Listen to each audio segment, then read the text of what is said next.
Pagkahapon po tumawag sa akin si Boss JB dahil pumunta daw sa bahay si Teacher Sally and Tatay Simon. Sinabi ni Jong na kaya daw sila pumunta doon dahil sarado na daw po yung salmon store. Yung isda po, dinispose lahat. Isda? Opo. Dinispose nyo na. Hindi po yung may manatira, itinapon niya mahigit 1 week na po eh. Yung isda. Opo, yung iba po. Pagkahapon po tumawag sa akin si Boss JB dahil pumunta daw sa bahay si Teacher Sally and Tatay Simon. Pumunta sila sa bahay, nahanap nila si Daddy Frankie, gusto raw nila akong makausap.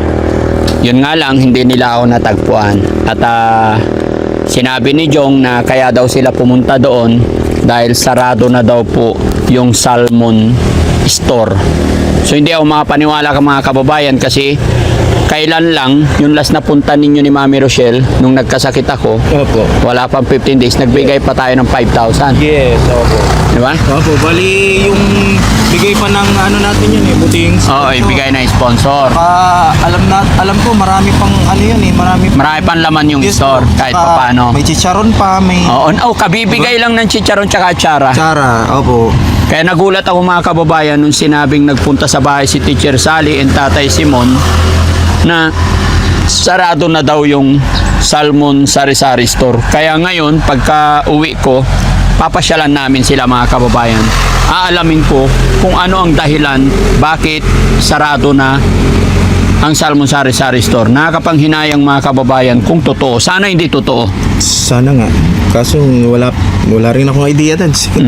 Sana nga hindi totoo. Sana hindi totoo mga kababayan kasi ang daming laman yon nung simula at yon, ang dami ring binigay yung ating mga sponsor para sa store na yon, para sa kanilang kabuhayan.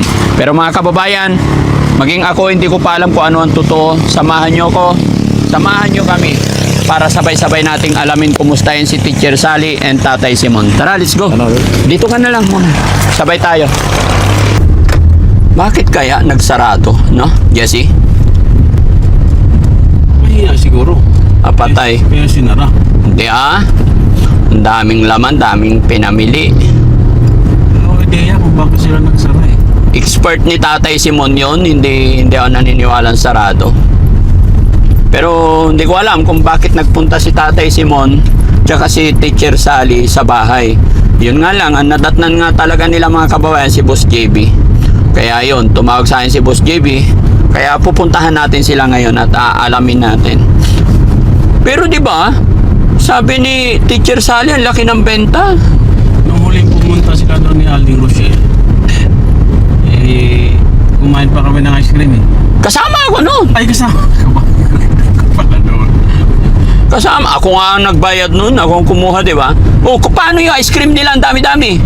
Puno ba yun? Madami pa. Hindi naman puno, pero madami pa.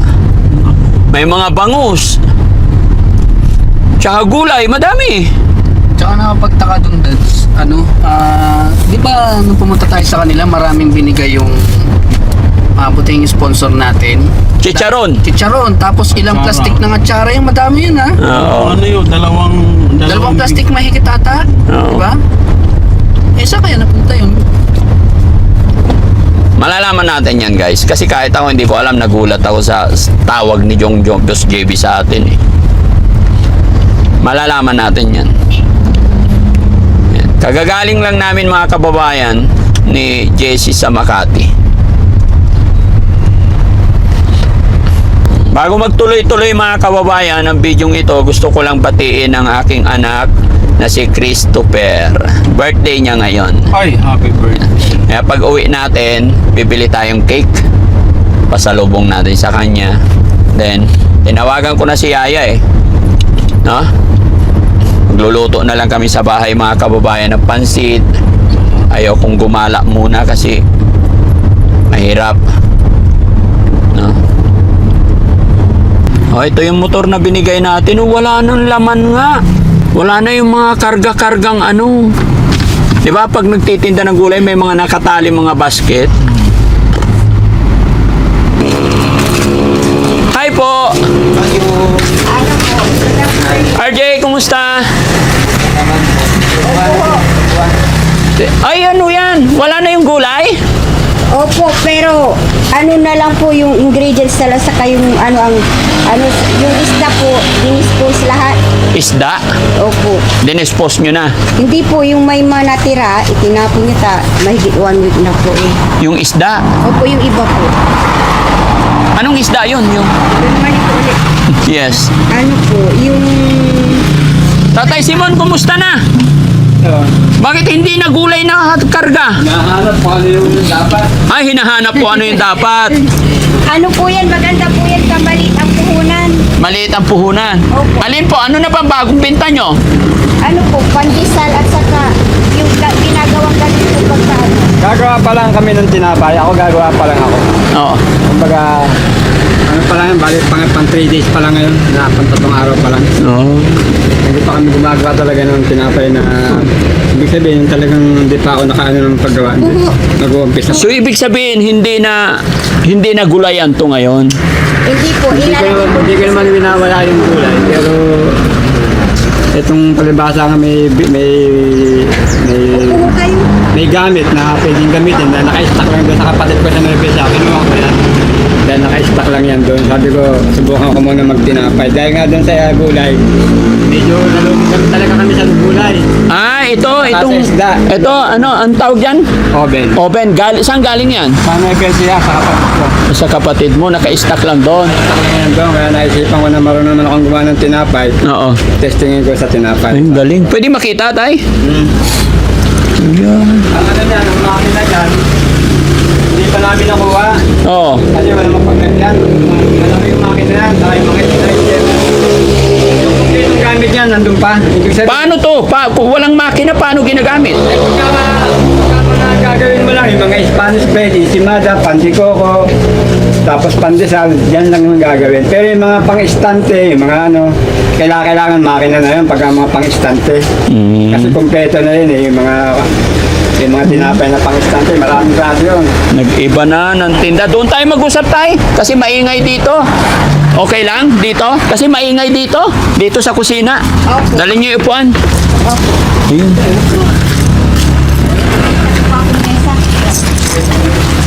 Marami po. Oo. Yan. Kumusta na si teacher? Oh, eto po. Bali, balak ko pong yung ilakad yung disability ko Ah, para makakuha ng puhunan kung saan kaling mapuban. opo. Kasi specific naman po yung retirement ko eh. Ah, Ano lang po, nangkulang lang ako doon yung ipinel ko, hindi ko na Na-follow up. Opo, at saka hindi ko na inalala yung inilagay ko doon sa retirement, yung sulat ko. Specific yun eh. Kumbaga, talagang nilagay ko doon sickness ng dahilan ng pag-retire ko. Kaya kung... so wala ka pang nakukuha mula noon? Opo, kaya kapag disability, kung sa awa po ng Diyos, makapag-aral mga bata, di malaking bagay. Kasi sa panahon po ngayon, kumbaga, sa ganito, lagi kaming pagod, kumbaga siya, pag ganyan na gagawin niya, kung araw sana gagawin yung tinapay, pwede. Gumagawa ho sila alas 10 ng gabi hanggang alas 6 ng umaga. Alas 10 ng gabi gagawa ng tinapay. Opo, hanggang alas 6 ng umaga. So pagod din yung tinapay. Oo, pagod. Pagod po, ididilip. Kasama niya yan na nagmamasa, si RJ. Tapos yung anak kong si Alpi. Tapos matutulog si Simon at saka hanggang alas 11 halimbawa si RJ magdi-deliver sa hapon. Kami naman ang Yan nung pumunta po kami doon, gumawa kami pandesal pa lang. Noon, talagang unang araw namin talagang 500. Buti kahapon 1.5. Yung tinapay. Opo. Ibig sabihin, pa siya yung siguro nabigla sila may bago. 12 trays po yung laman ng oven, kaya madaling magluto. Ang matagal lang po yung pagmamasa, yung paghiwa-hiwa nila. At saka yung pagpapaal sa 3 oras po yun. Kaya, O yun ay hihintayin. oho. So pagsisimulan mo ng alas 10 ng gabi, Opo. Pag minasa hanggang 11:30 tapos 2:30 hanggang 3 a.m. magsisimula na silang magluto. magluto po kasi matagal yung paghihiwa po yung kompleto po sa tray at saka Mabuti may oven kayo. hindi Nakuha. po sa bayaw ko sa kanya po pumunta kami ng Bungagong 3 araw Mm. po doon bali nagastos namin 9,000 sabi ko bo ang laki pala ng magagastos pero nakapag-advance na siya ng renta doon po sa oven Ba, nirerentahan nyo yung oven? Opo, sa bayaw ko po. Nirintahan pa lang yun kung sakaling Yung Hindi shilling, naman sa amin yun. iniwan na namin yung shilling. Magkano renta nun? Wala namang wala pa naman Wala kami pa naman usapan. usapan, naman pero siya. yung mga bahala ka na ganyan, muna, nasubukan sabi na ganun namin. sa akin, Opo. nung kapatid ko. Nung una po kasi, bago kasal kami, nagrenta rin po kami dyan sa Manaysay. Bali, 51 araw. Ganyan din nakalaking oven. Kaya lang, kami, 4 years po kaming tumagal, tapos napahinto. Siya po, nagtitinda sa palengke hanggang sa Mamarlaw. Pag uwi ko ng hapon, nakakabenta naman po siya. Okay. Oo. Kaya lang sabi mo, teacher, alas 10 ng gabi hanggang alas 6 ng umaga, medyo napapagod si tatay. Opo. Talagang puyatan.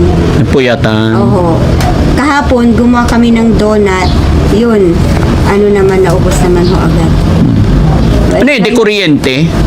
Hindi po, shilling. Ashile, ay gas. Okay. Yung donut, gumawa kami kahapon ng, ito lang ang tira. Opo. Ilang. Yan lang po ang tira. Gumawa siya ng 3 kilo. Ang daming alam ni Tatay Simon no? Masipag lang. Sabi ng mga bayaw, kung hindi lang sana nagsabong at nagsusugal si mayaman na siya ngayon lang talagang sa kanya noon. Kaya lang nagtataka yung mga tao bakit hindi na raw siya nagsusugal, bakit hindi nagsasabong. Oo. Pero nagtaka lang ako, teacher, tsaka si tatay, kasi nagsabi sa akin si Boss JB, tumawag siya sa akin, nasabi niya, nandito pumunta dito si Teacher Sally tsaka si Tatay Simon.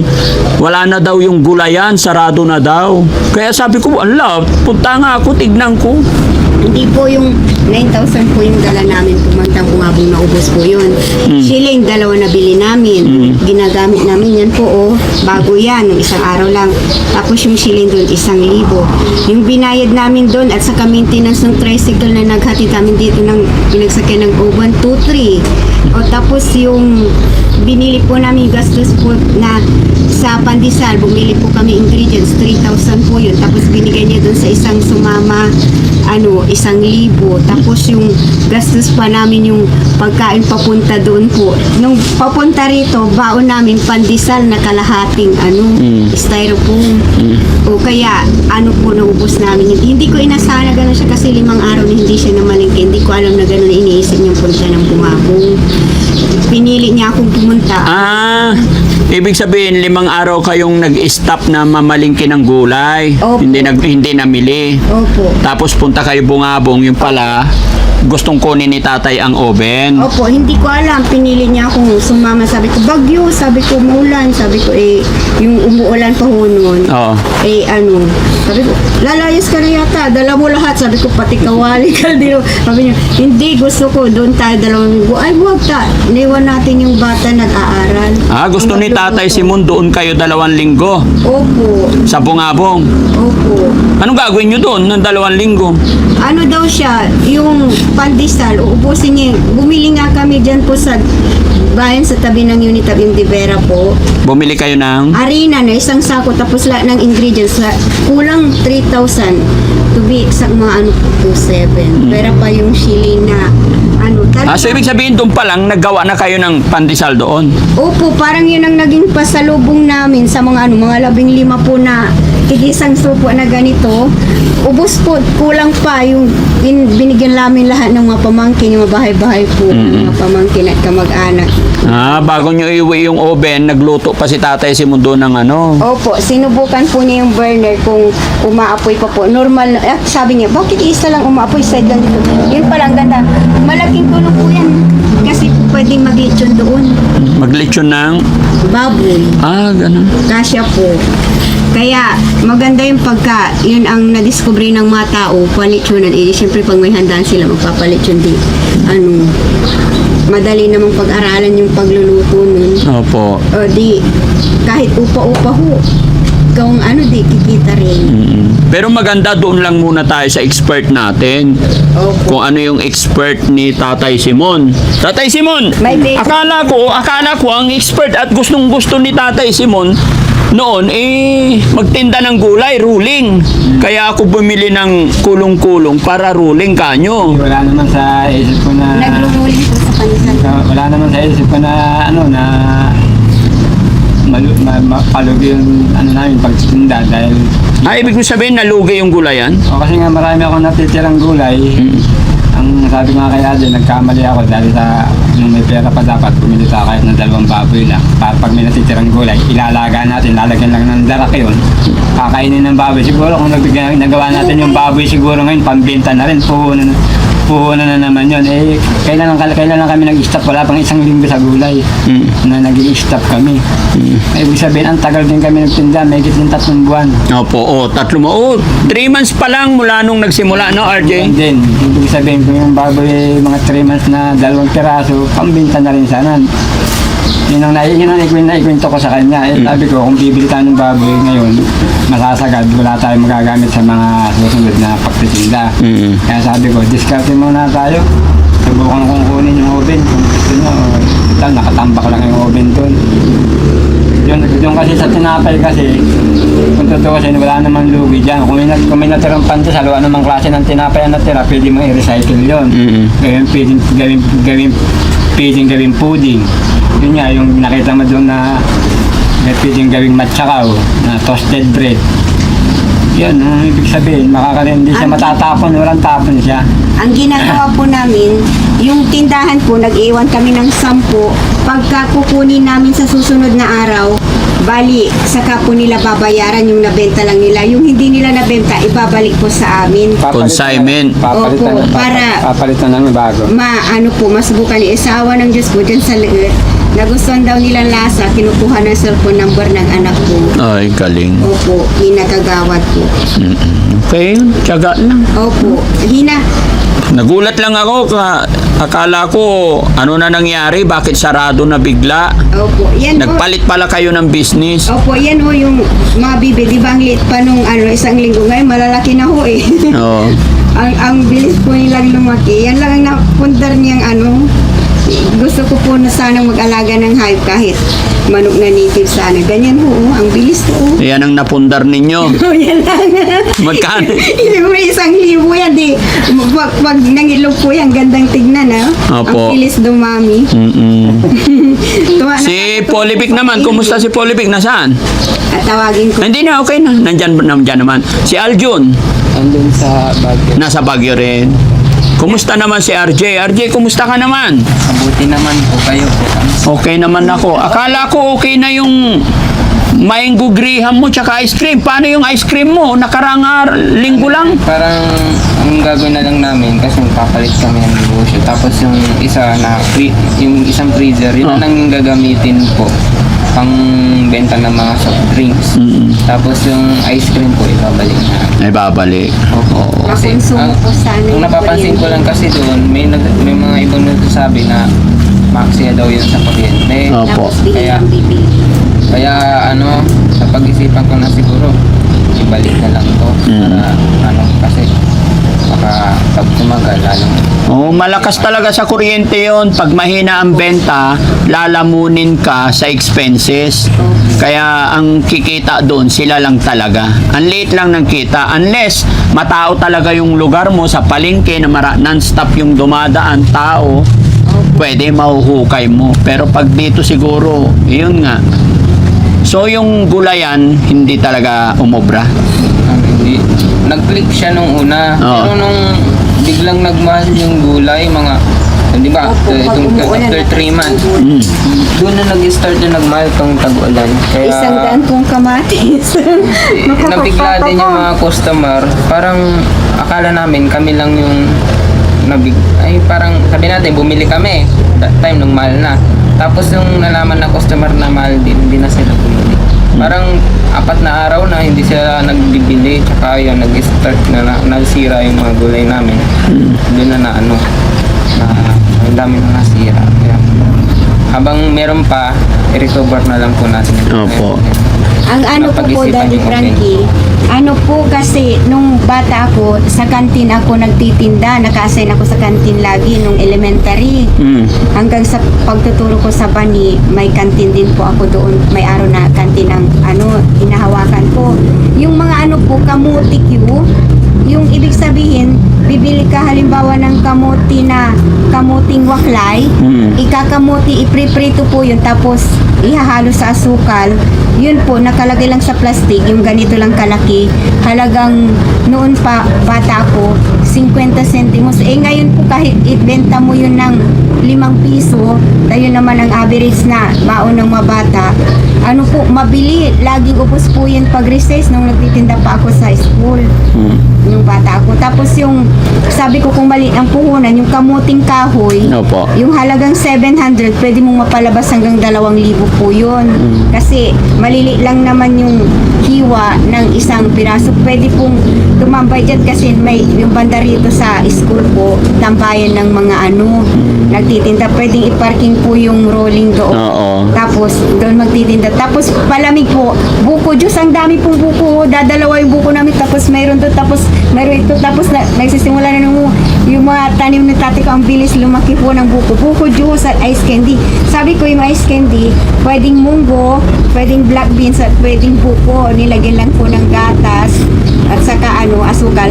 Ibig sabihin yung kahit maliit po ang puhunan, madali pong lumaki at saka importante yung magtatanim ako yan naubos dati, mayroon uli pumupunta rito. Yan pong saba, yan po ang yung nilagang saba po, mabili po yan sa school. Ibig sabihin, basic po siya, yung basta galing sa dito sa hardin, Opo. kahit hindi mo bibilhin basta may pananim ka.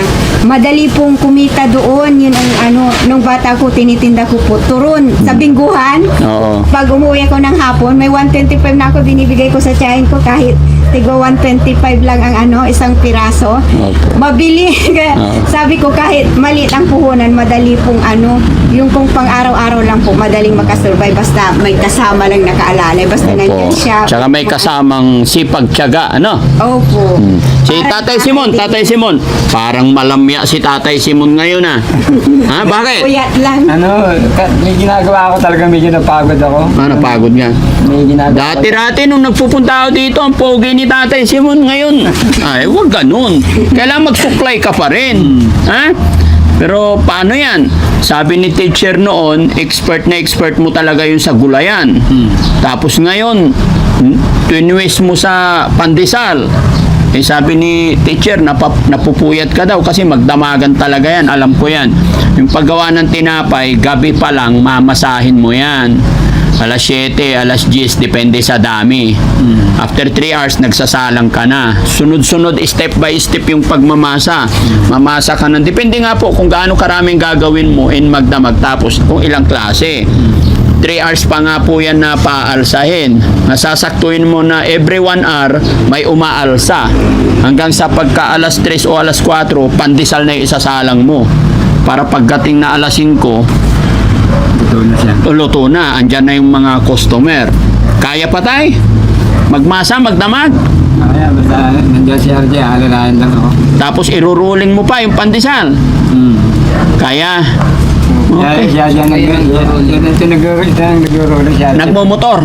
Pero pagdating ng hapon, ako na. Marunong ka mag-drive. May lisensya ka na. Ay, kuha ka lisensya mo ha. Mahirap. Si Polivic sana magmasa. Anong ginagawa ni Polivic? Socialize.